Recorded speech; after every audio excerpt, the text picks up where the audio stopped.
حضرت امام اعظم ابو حنیفہ رحمۃ اللہ تعالی علیہ کسی کے مرنے کے بعد نا جب ان کا انتقال ہو گیا کسی کے خواب میں آئے تو انہوں نے نا شاگرد نے پوچھا، انہوں نے کہا حضور اللہ نے آپ کی بخشش کیسے فرمائی؟ ما فعل اللہ بکا، اس کے اوپر پوری کتاب 3 جلدیں لکھی ہوئی ہیں، ائمہ کرام نے پوری بحثیں کی ہوئی ہیں، کہتے ہیں آپ کی ما فعل اللہ بک، اللہ نے آپ کے ساتھ کیا معاملہ فرمایا؟ اب امام اعظم ابو حنیفہ رحمۃ اللہ تعالی کہتے ہیں اللہ تعالیٰ نے نا میرے بغیر حساب و کتاب جنت عطا کر دی، بغیر حساب و کتاب جنت۔ وہ آگے سے نا ان کے شاگرد کہتا ہے، خواب میں پوچھتا ہے، کہتا ہے حضور فقہ حنفی لکھی ہے اس کی وجہ سے؟ کہا نہیں۔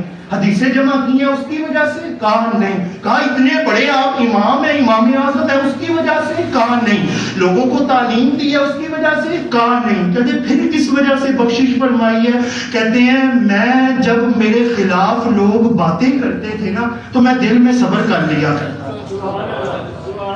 حضور صلی اللہ علیہ وسلم نے فرمایا مومن کی پہچان ایک اونٹ کی طرح ہے، سی کا ان سا کا کی دا ان کا دا، جتھے پاؤ بہ جاندا ہے، جتھے کھلاتے ہو کھلو جاندا ہے، جتھے چاہے چلو چل پڑنا ہے۔ کہتے اس کی مثال اونٹ کی طرح کی ہوندی ہے، ایک سیٹ پکڑا توار کندل، اسی ہور بھی بوٹیاں جاننے ہیں۔